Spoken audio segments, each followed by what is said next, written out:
Hi guys, and welcome back to the Crawl Room. We're here once again in this wonderful ranty room for all things Formula 1. The Canadian Grand Prix has come to a close, and what could be said for that weekend?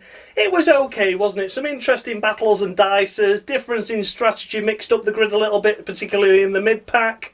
But overall it was very much line astern at the front, wasn't it? And the regular three really on the podium at the moment, isn't it, of Max, Alonso and Lewis Hamilton, that are all working the best they can with the cars they've got, and they're doing a fantastic job, all three of them.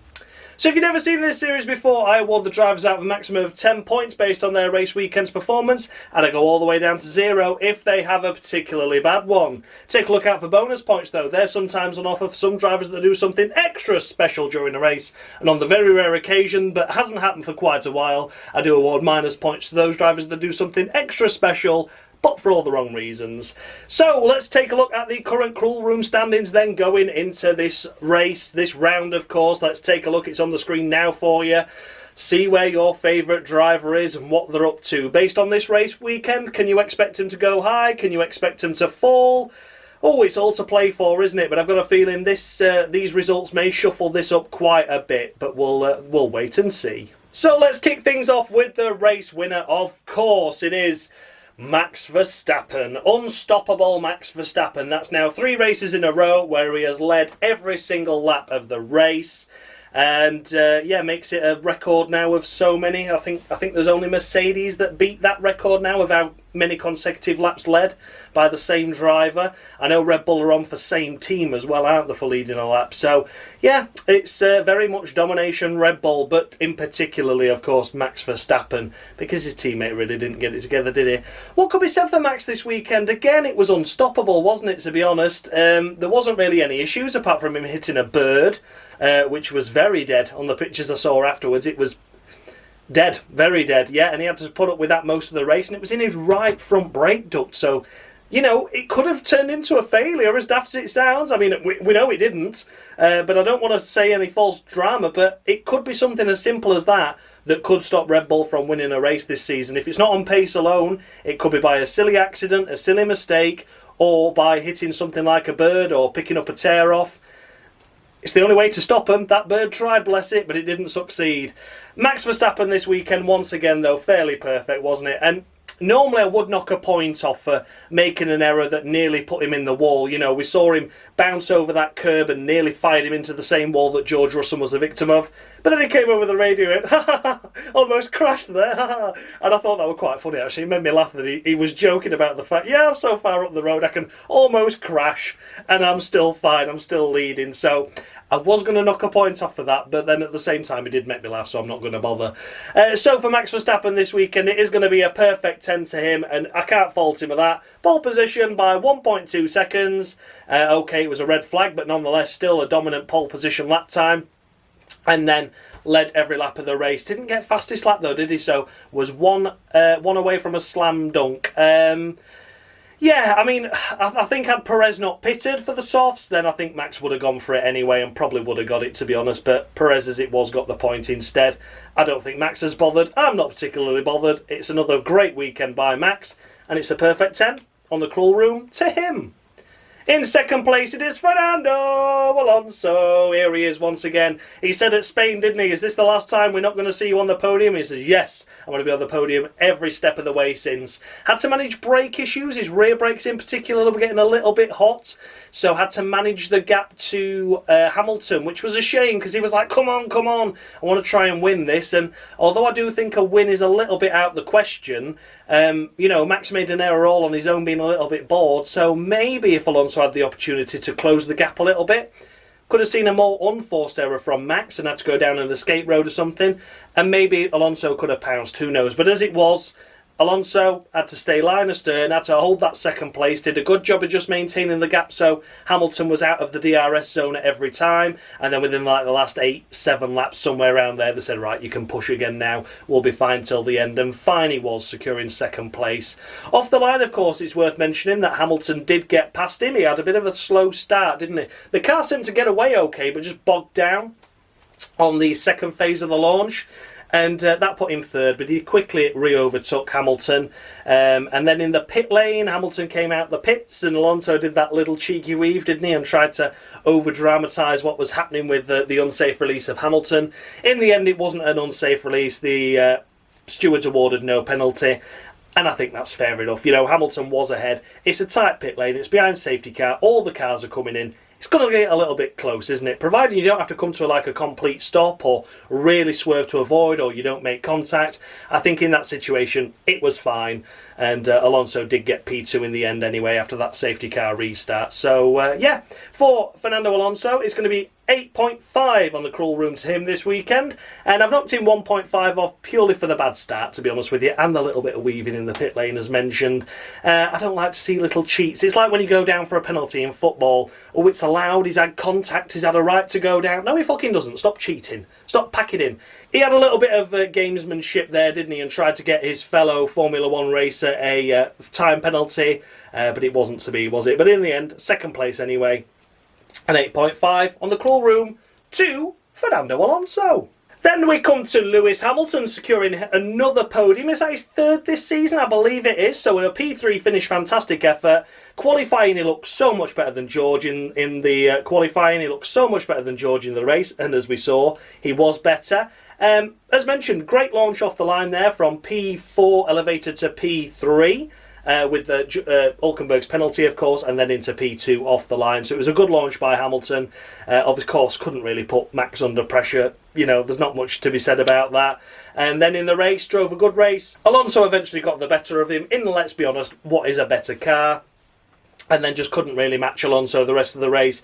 Even though Alonso had tyre issues, and even though he had brake issues for Alonso, he was still able to go at a pace that Hamilton couldn't quite get into the DRS. So, and all in all, I think Hamilton had a great drive this weekend. Nice to see him on the podium. Looks like the side pod is actually working as well now. We've seen evidence of that, because he did have some good pace, you know, broke away from everyone else, whereas before they've been lingering around where the Ferraris have been, etc. So, yeah, been a good race for Hamilton this weekend, and I'm going to award him 9 points. 9 points on the cruel room to him, and I think that's a very fair score, and yeah, near enough perfect. But yeah, 9 points to Sir Lewis Hamilton.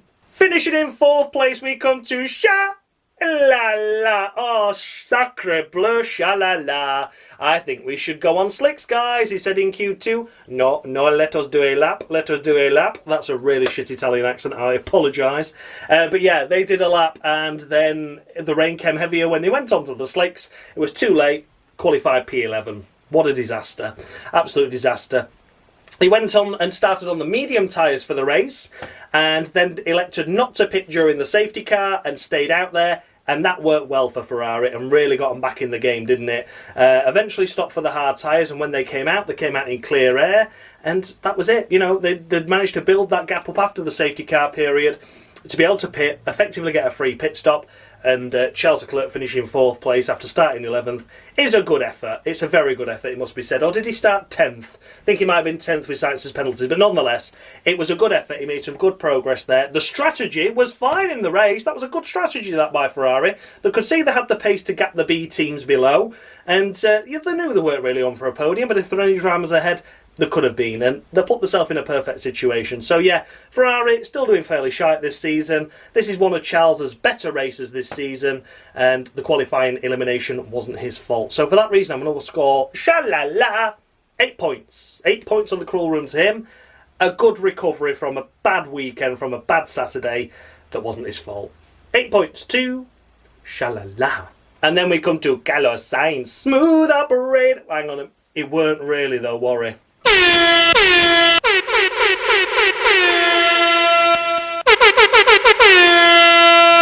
Oh hey, didn't you see me on TV Sunday? I was the guy selling beaver tails out the side door of my Mercedes Sprinter at the exit of Champions Wall. There we go. Carlos Sainz awarded a Latifi of the week because I felt a 3-place grid drop was not enough for him in qualifying, and that's all I'm going to talk about, his qualifying, because he was a rolling roadblock, it was a hazard, and he was a danger. How can you only get 3 places for blocking Tsunoda and Gasly in Q1 and then Ocon and Albon in Q2? How can you only get 3 places for blocking four cars on 2 separate occasions? Unbelievable. Absolutely unbelievable. 2 different sessions. You block 2 cars each in each set. It's just ridiculous. Absolutely ridiculous. I couldn't believe. I were expecting a minimum of 6. A minimum of 6 because that was just disgraceful, to be honest with you. I cannot believe what he kept doing, and it was at the same point every lap. He wasn't learning his lesson, was he? First time you could say, bit silly that Sainz, but miscommunication with his team perhaps. Second time it happens, you're like, bit daft now this. Third time, you're like, fucking, get out of the way. And then the fourth time, you're like, just fucking get out. Give him a black flag. Give him a black flag. He was annoying me. So frustrating. And yeah, he has elevated himself up from 11th after the 3-place grid drop to 5th place. But I'm not awarding him any points for that because it was down to strategy a bit like Charles, which is fair enough. Strategy works in your favour sometimes. But he was frustratingly bad in qualifying. And he didn't deserve to get through into Q3. And he should have been parked up and black flagged. And he deserved a lot more than a 3-place grid drop. I'm sorry, the FIA really fucked up there because that was disgusting. 4 cars on 4 separate occasions in 2 different qualifying sessions, and he only gets 3. I mean, Gasly got 6, didn't he? The last race. So the show that the penalised per incident as opposed to per session. But I thought, well, even if you do per session, it's 3 in that one, 3 in that one, 6. Anyway, frustrated me so much, Carlos, this weekend. Crashed in free practice 3 as well. I forgot to mention that. Heavy damage. He was lucky he didn't need a gearbox. Yeah, just frustrating overall. And yeah, he scores some points, but I'm not awarding him any. It's a Latifi of the week to Carlos Sainz. And next up, it is, of course, Sergio Perez. It's Checo!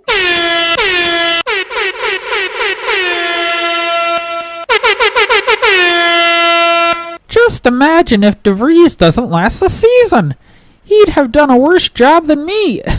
And there we have it, another one, a Latifi of the week to Sergio Perez, because once again, he can't get the best car on the grid anywhere near the front row of the grid. 3 Q2 eliminations in the last 3 races is unacceptable.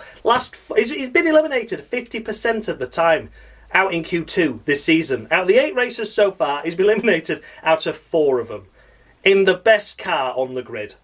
Not acceptable, Checo at all. And we could say, yeah, you know, Red Bull are hampering him just so Verstappen can win and everything, but Red Bull would not hamper Sergio Perez in this way, that he's out in Q2 and only finishing in P6. They would have him starting on the front row and then we'll put him on a compromise strategy so he couldn't win the bloody thing. That's how they compromise him. They wouldn't compromise him by him being this shit. 6th place is not acceptable, not good enough. He should have been ahead of the Ferraris. I'm sorry. It should be minimum P4 finish there for me because he had the softer medium compound tyres on. He should have gone faster, but he wasn't. It was P6. It was pathetic. That's enough said about that. So yeah, Sergio Perez is another Latifi of the week awarded to him for being dismal. Oh dear. I'm unsure whether to give him a final warning or not, but I might give him one more race at this moment in time. See what happens. I'm going to give him one more race, but if he doesn't deliver next time out, then it is going to be a final warning and then a disqualification, because I'm not having it. That was piss poor, once again, by Checo. So yeah, Latifi of the week to Sergio Perez. Then in 7th place we come to Alexander Albon. Oh wow. Well done, Alex. What a fantastic drive by Alex this weekend. He drove fantastically well in qualifying, didn't he? Came out in that Q2 session on slick tyres, on the soft compound. He was inspired. Everyone else there went out there on intermediate tyres, and Martin Brundle was like, oh. I mean, I don't really think it's worth the risk, to be honest, because what if he stuffs it in the wall, and if they got any spare side pods? Who gives a shit? Alex is going out on them soft tyres and he's putting a fucking stonking lap in. Where did he go? P1, top of the leaderboard. It was a shame in Q3 he made that error, wasn't it, at the chicane. The lap time, I think, would have been good enough for 8th as it stood, so he'd have probably started a couple of places ahead of where he ended up starting, because he ended up starting 9th, didn't he, with Sainz's penalty, so maybe it could have been a 7th place start at the very best, but nonetheless, 9th place starting on the grid was absolutely fantastic. And yeah, in the race, he stayed inside the points, and then everyone else came in and pitted for a second time that was on that 2-stop strategy. They were all sort of covering each other off, and couldn't really see why myself. I was looking at it going, those cars that have stopped early aren't making any ground up again. But everyone else decided to follow suit, except for the Williams boys. And he had a train of cars behind him for about 35 laps. Well, basically half the race, to be honest with you. He had the likes of Ocon, Bottas. Who else was down there with him fighting? There was the two McLarens, of course. There was a Haas there at one point as well. There was Tsunoda. So there was a lot of cars he had to fend off, and fend off he did, and secured 7th place and a healthy 6 points for the Williams squad that now elevate themselves ahead of AlphaTauri. They're only 1 point behind Alfa Romeo and only 2 points behind Haas. If these upgrades are working as good as we think they are, judging by what Albon's pace was this weekend, then wow, oh wow, we could be seeing a lot more points finishers from Albon, and I really, really think that we could be seeing them jump as high as 7th in the Constructors at the moment. So, yeah, early days yet. I don't want to, give a false dawn or false hope to anyone, but judging by that pace in Canada, it could certainly happen a lot more often, and those points are going to be crucial. So, yeah, solid 6 points haul, fantastic defence, and it's going to be 12 points. My driver of the day, everyone else's driver of the day as well, which was good to see. And 12 points on the Crawl Room to Alex Albon, because that was perfect. Well done, Alex, on a perfect weekend. You've really turned head once again, and this is what we like to see from you. A fantastic result for a fantastic team that look like they've got their upgrades working just fine. So yeah, perfect stuff, perfect. 12 points to Alexander Albon. Then we come to Esteban Ocon, me Esti Bestie. Here we go once again. Oh dear, I hate that so much. I'm cringing at it, but I feel like I'm going to use it now I know it. Yeah, Esteban Ocon this weekend. Again, a solid job for the Alpine squad. Yeah, he should have and could have really got around the Williams. We know it's better than that. But when you look at everyone else that he finished behind, yeah, 7th was about the best he could do. He scored 8th, and he was in a long line of trainer cars, wasn't he? DRS trainers, it's called. And unfortunately, Ocon, although he could have attacked Albon, had to be mindful of the cars behind as well. If he'd have gone for an audacious lunge, it didn't work out. He could have lost 2-3 places. So I could understand why Ocon was like, let's just bank the points here. The 4 points was enough for him. And it was a good, solid haul. Great in qualifying, solid in the race. This was the car that did the 1 stop, not the 2.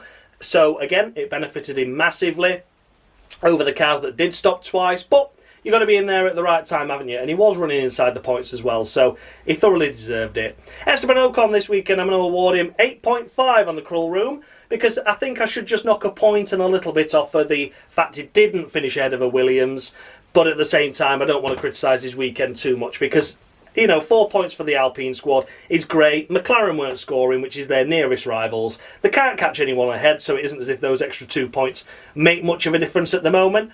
But if McLaren get their shizness together, then you never know. There could be a crucial couple of points he missed out on there. So, yeah, worth docking, but at the moment in time, not really that bad. 8.5 to Ocon.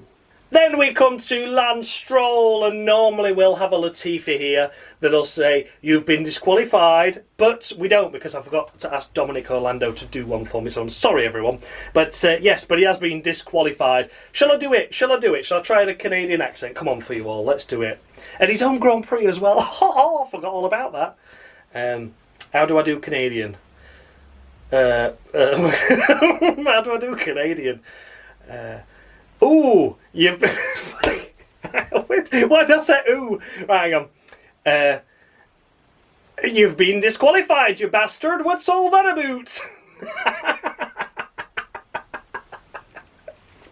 There we go. That's me trying my best attempt at a Latifi of the week and disqualifying Lance Stroll. Piss poor. Absolutely piss poor.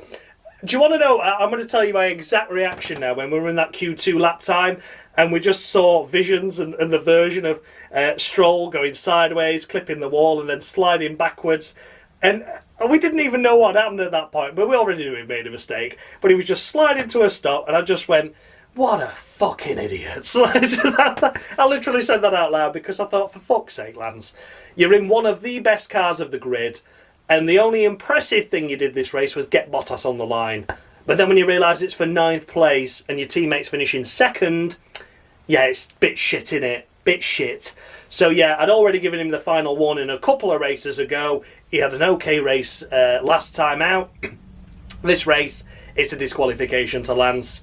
because I can't be dealing with his shit anymore, and I've got rid of him early. So yeah, don't really talk about him, but don't you worry. If he does something bad, I'll still be here to take the piss.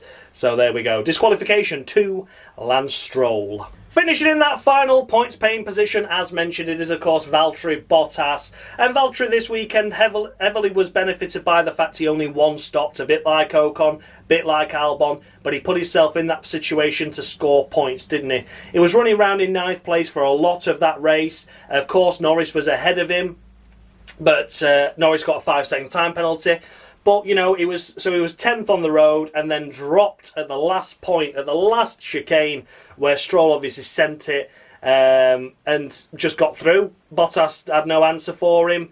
And, yeah, crossed the line 11th, elevated to 10th and scoring one crucial point for Alfa Romeo. Because had that point not happened, then it would have been Williams in 8th place on the Constructors as opposed to 9th, because the points, obviously the points, if you're tied on points, go with the best result. Alfa Romeo have only had an 8th place finish. That was a 7th for Williams. So that was a very crucial point pickup for Bottas, but it should have been and could have been easily 2 had he just not defended into the final chicane and just driven his line. But one of those things, isn't it? You live and learn. So a shame for him to lose out right at the end, but at the same time, it's racing. I don't want to criticise him too much, but that little bit at the end did frustrate me after such a great drive. And it's going to be 7.5 to Valtteri Bottas, because I do think it was impressive, helped by the strategy. But then he should have had 9. This is what's annoying me. He cost himself a point, cost his team a point there. Stroll was behind him all race. He should have stayed him. He should have staved him off and fended him off, but he didn't. So yeah. 7.5 to Valtteri Bottas, and had he not allowed Stroll through, we'd have probably been looking at a 9, an 8.5 at best. So yeah, there you go. 7.5. Then we come to Oscar Pastry. Tell me your favourite pastry. Yeah, I don't really know what to say about what my favourite pastry is, because I had some great submissions a couple of weeks ago. I forgot to read the comments before recording, so I'm just going to go with... what favourite pastries are there? I can't remember. I've said Filu, I've said Shoe. Oh no, this is disaster. Why aren't my parents a baker? I'd absolutely fire this out. Anyway, let's talk about pastries race, not about actual pastries. Yeah, for Oscar Pastry, it was a good race, wasn't it? 1 place away from points. The strategy didn't go McLaren's way at all, did it? They were looking to really benefit at one point. They were looking like they were going to be the 7th and 8th place finishing cars. But as it was, they stopped again and they fell behind Ocon, Albon and Bottas, which was a big, big shame. It was Stroll, actually, that started off this whole debacle of covering each other off, wasn't it? Because he was one of the first to pit that second time. And then everyone else kind of followed suit. And I was like, no, you don't really understand. Stroll was at the back of the crocodile anyway, couldn't overtake anyone. He's pitted, he's then got to make all that ground up again, and then join the back of the crocodile, and then somehow get past you all, which he couldn't do last time. So I didn't really understand why everyone copied. I really didn't. But as it was, it worked out for Stroll because he was able to jump a few cars. And here's McLaren missing out on the cars that only one stopped. Ocon and Bottas, due to the strategy they were on, to only one stop. And as for Albon, he just one stopped because he didn't copy everyone else. So, you know, it was how it was. It was just a bit of a shame, to be honest. I could see it. I'm surprised none of the other teams did, but they were too busy covering each other off rather than looking at the bigger picture. Williams got it right. But anyway, McLaren didn't, and here he is missing out on points. But it must be said, it's been a great weekend, a solid weekend by Piastri, and once again, matching Norris. He has been matching Norris. He's done a solid job this weekend, it really must be said. And was ahead of Norris at one stage. They re-overtook each other, which is fine. You know, a bit of drivers battling is absolutely fine. And Piastri did a solid job. So it's going to be a solid 8 to him. It's a shame he missed out on points. That was strategy that cost him that. It wasn't the race overall. But yeah, there you go. 8 points to Oscar Pastry. Finishing in 12th place, we come to Pierre Gasly. Oh, Pierre. I mean, the strategy didn't go your way either because you were a 2-stopper. If only you'd have 1-stopped, you'd have been up there with Ocon. And the other reason why he was down here was because fucking rolling roadblock Sainz chopped him in qualifying. On his best Q run, on his Q1 time, ended up starting 17th or 18th, wasn't it? He couldn't get a lap in. That was just infuriating, was not acceptable at all by Sainz. And like I say, it cost Gasly dear. Certainly cost him points because he had good pace but was just stuck behind everyone else. The DRS train, once again, DRS train in it. Yeah, big shame to be honest. But as it was, you know, Pierre Gasly this weekend, I think he deserves a solid 7. He really does. Ocon gets 8. I'm giving Gasly 7 because, you know, I can't fault his weekend overall. He made some good progress, even though he was on the compromise strategy. And just missed out on points. Just, you know, he wasn't far away from him and he had everything against him this weekend. And as we could see, it was proving difficult to overtake as well. So, yeah, Pierre Gasly this weekend. It's a solid 7. And I really hope Sainz doesn't get in his way in qualifying again because we could have seen a Q3 effort by him easily. The pace was there. If not, he'd have been eliminated at the top end of the Q2 times and he would have had points. So, there you go. Big shame, but nonetheless, a solid 7. To Pierre Gasly. And finishing in an unlucky 13th place, it is, of course, Lando Norris. And yeah, he crossed the line in, was it 9th? But dropped down to 13th as a result of a 5-second time penalty for falling too far back under safety car. He was trying to get a gap from Piastri ahead as the safety car was called. Obviously to double stack. And he did take the piss. We didn't see it in the actual footage itself during the race because that'd be silly, that wouldn't it, seeing useful information, seeing what actually happened. That'd be silly that to replay that, why would you? But in the race afterwards, obviously the Formula 1 social media's put it up and it did slow down a hell of a lot down that start finish straight and cars couldn't overtake him. Coming out the hairpin it was, Piastri pissed off down the straight, and then Norris was crawling for quite some time and then wasn't even on full throttle. I mean, I know you couldn't be on full throttle because of safety car, but, you know, there's deltas to meet, but he was well below the deltas there. He really was, and took the piss a little bit. So the 5-second time penalty, I do feel it was deserved. But it was unfortunate. He has to try and build a gap, doesn't he? But he just took the piss a little bit too much there. But as it was, finishing an unlucky 13th place, crossing the line, having some good battles at the end there as well. It's a middle of the road 5 to Lando Norris. And the reason for that is, of course, the 5-second time penalty was his fault and it was matched by Piastri. This one that we've always said is a home hero. He's been a Cruel Room champion, has he, last year or the year before? He's done well in the Cruel Room series anyway before as Lando.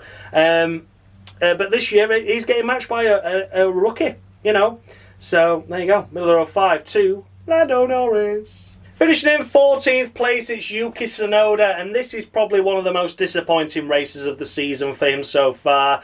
Big shame to see him down here in 14th, but the car just didn't want to do it, did it? It really didn't. It was a dog in qualifying out in Q1. It couldn't do anything, could he, bless him? That AlphaTauri is just not great. I mean, people have been saying now, is it the driver lineup that's also costing the team points? But Tsunoda's done some incredible drives this week, and you can tell it's an incredible drive when you see how happy the team are. You know, if everyone's really happy with a 10th place finish, then kind of makes you wonder that they know that their car is actually bad. That's how I judge it anyway, isn't it? If like the 10th place finish and they're like, we know it should be P5. We know it's a better car than this. I think they do know the limitations. I think they discovered that during testing. But this weekend, the car just didn't suit the circuit, or the circuit didn't suit the car. Either way, it meant that Tsunoda was only finishing in 14th place. I think even by this point on downwards now, even if Tsunoda had just done a one-stop strategy, I think even still it'd have ended up here. Maybe just ahead of Norris with a 5-second time penalty because it'd have been in and around that gaggle, but I don't think it'd have been in the points. It was just a bad weekend for AlphaTauri overall. So for Yuki Tsunoda this weekend, it's a solid 7 to him. I can't give him any less than that. It's not his fault the car's terrible, and he drove and did what he could with it. Didn't make any silly errors or mistakes like we saw here last year from him, and did a good job. So yeah, solid 7 to Tsunoda. And then we come to Nico Hülkenberg, as Daniel Ricciardo would say, who was there this weekend doing his own special commentary during Sunday.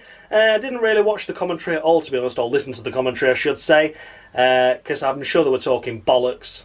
But there we go. For Nico Hülkenberg this weekend, a cracking, stonking qualifying to get himself on the front row.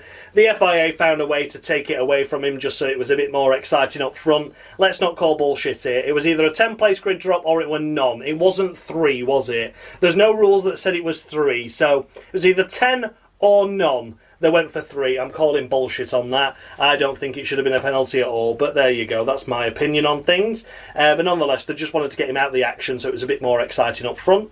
It did help a little bit, I suppose.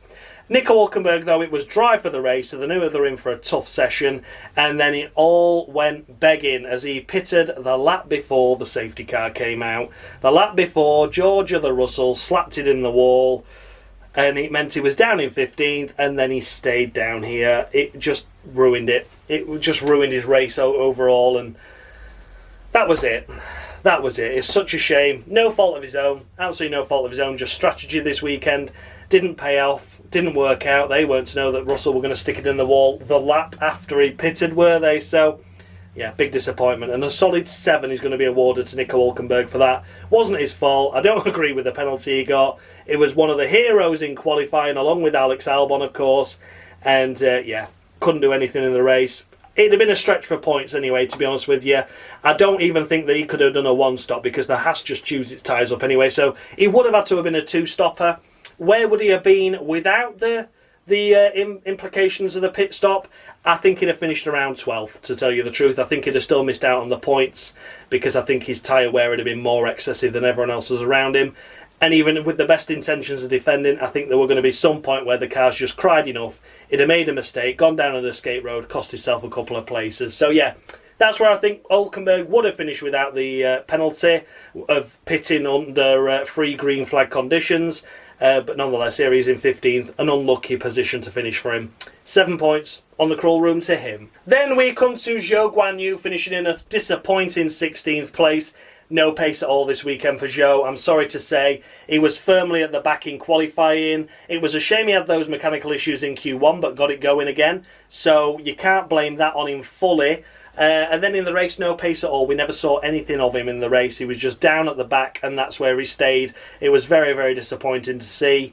And even with the strategies and people pitting early, etc., he never got him inside anywhere close to the points. So, yeah, very pointless exercise for Zhou this weekend, who struggled. And he has been better than Bottas most of this season, but Bottas put one back over on him once again. So, yeah, for Zhou Guanyu, it's just 2 points. 2 points to Zhou Guanyu this weekend. As much as I love him, and I think he's a great guy, this weekend really was a dud. It was almost like Zhou and Bottas had swapped places because Bottas has been nowhere, Zhou's been doing great.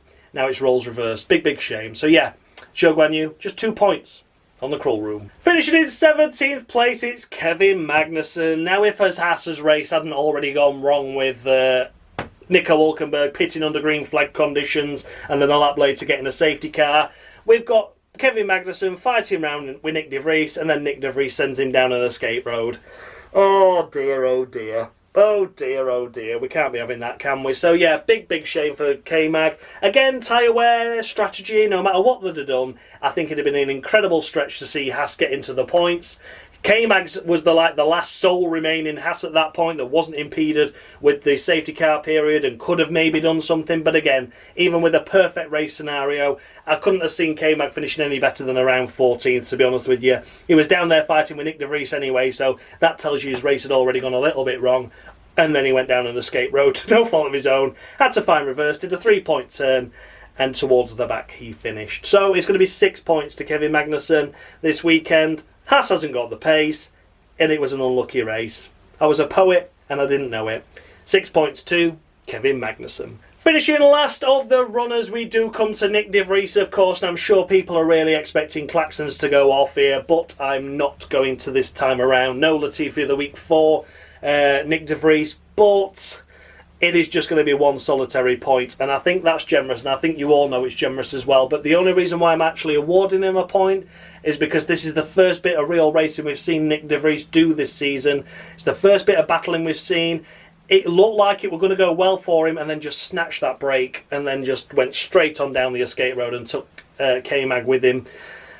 It was a shame. It was such a shame because he was matching Tsunoda in qualifying somewhat. We know they were at the back anyway, so, you know. But he was there or thereabouts this race, wasn't he? He was there close to Tsunoda. I'm not saying he was beating him by any stretch of the imagination, but it seemed like it closed the gap. And then he went down the escape road and cost himself a whole minute of time. So yeah, he ended up getting lapped, didn't he? Big, big shame. Yeah, just 1 point to Nick de Vries this race. Yeah, he's not going to be lasting the season, I don't think, at this rate, is he? But I do think he deserves to see the season out. And if he does see the season out, he's certainly not going to get another chance. I think this is it now. This was a circuit where he could have delivered, and he didn't. So yeah, just 1 point to Nick de Vries. Big, big shame. Then we come to the first retirement on this list, the last in the race, of course, and it is George of the Russell. Watch out for that wall.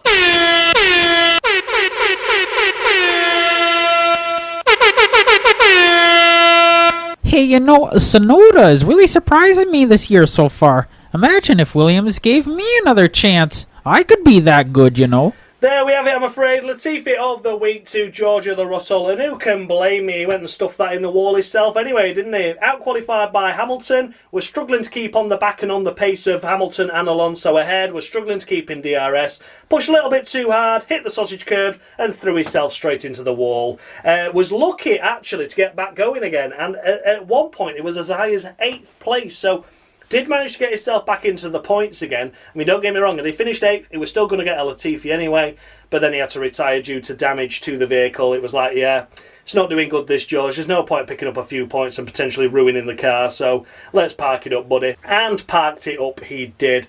And there we go, unfortunate ending to George's race, but it's a Latifi of the week to him. He's really struggled this season. I would say apart from Australia, which was obviously an engine failure that wasn't his fault, yeah, he's been a bit lacklustre, hasn't he? It's like the pressure's got to him because Hamilton's switched it on again, hasn't he now? He's got a car he's comfortable in. Hamilton's the #1 driver still, and George is thinking like, oh, well, 2022 I beat him. Well, George, let's not focus on beating your teammate just yet. Let's focus on driving the car forward, getting it to race winning potential again, and then go fight with your teammate. But at the minute, yeah, just a bit of a shame, isn't it? George just having a difficult run at the moment. And yeah, it's a Latifi of the week to George Russell. And then last of the runners, who's going to be really quick and simple to get through, it is Logan Sargent. Broke down on lap number 7. You've got to stop the car at a marshal's post, and that's what he did. Qualified and out in Q1. In the race, didn't see anything of him, but we need to remember now when we're talking about Logan Sargent for this race and the race after, that he doesn't have the updates that Albon does. So that is a big difference in car performance there, and we know it is, judging by where Albon was. We know Logan's still a rookie. I wasn't expecting, even with the parts that Albon had on his car, that Logan was going to get up there, but let's wait and see. Wait for those parts to come in place for Logan now. Which is going to be not next race, the race after. Then we can judge him more fairly because he'll have the updates. It's a big, big thing for Williams to have such a big update, and it looks like it's working, so let's see if it works when it's on Logan's car. But as you know, for realistic retirements, I can only score him a maximum of 5 points anyway, and for Logan Sargent, I am going to award him 4. I think he should have finished ahead of a couple more cars in qualifying, irrespective of the updates or not, and then in the race, it was too easy, too early to judge. So I think 4's fair. So yeah, 4 points to Logan Sargent. So there we have everything, guys. Those were the runners and riders of the Canadian Grand Prix. Let me know your thoughts and feedback down below. Did I score any drivers too high, any too low? The updated scoreboard with the scores I've just awarded are on the screen now for you to take a look at. Have a look and see where your favourite driver is. Have they gone up? Have they gone down? Have they stayed about the same? I think this one will shuffle things around, and we do have the first disqualification of the season, of course, lasting until round 8. He lasted all that way, bless him. Lance Stroll at his home Grand Prix did an absolute dogshit effort and was awarded a disqualification. Who's going to be the next one to join him? Who knows? But we're getting there, aren't we? There's going to be some meaty topics coming up, I am sure.